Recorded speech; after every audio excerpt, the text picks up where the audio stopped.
do a variation here. We're going to show the variation that Khabib Nurmagomedov used against Justin Gaethje to get this mounted triangle finish. It's absolutely brilliant.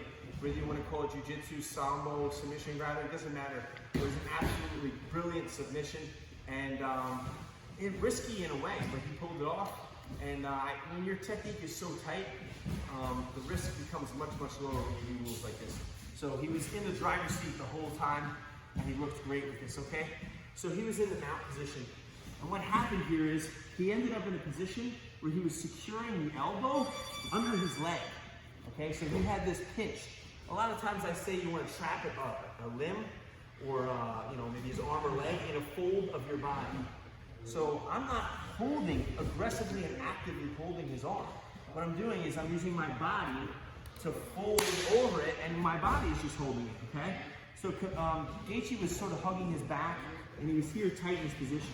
And the reason why this opened up so well too is that the position you can strike from now diminishes his defense ability, because he's worried more about being hit and less about where his hand is and maybe how he just needs to just get out of it. So he's in this position, he's tight.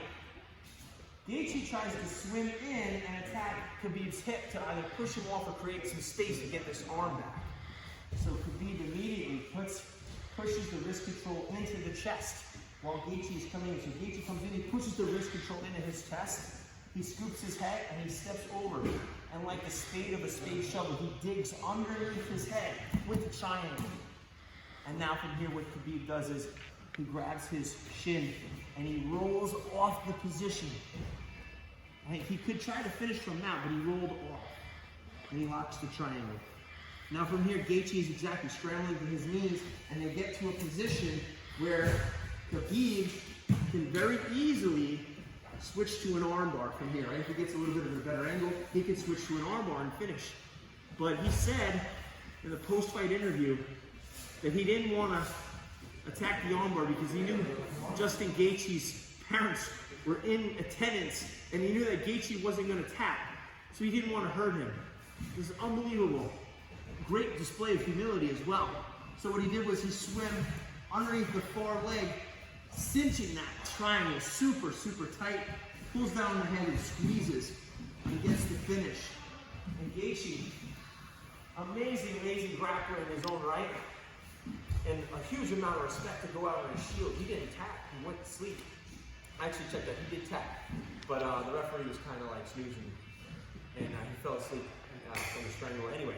But regardless, Gaethje was really, really in the nitty-gritty trying to fight that to the very end. So one last time, a little quicker. Brilliant, brilliant grappling here. So he's underneath the arm, he traps it in the fold, he's in a high sort of leaning mount, okay?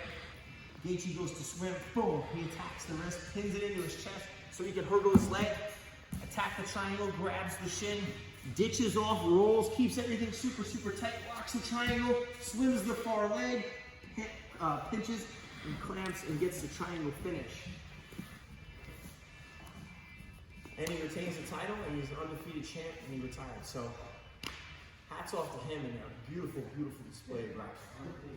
So there's your breakdown. Thanks for watching.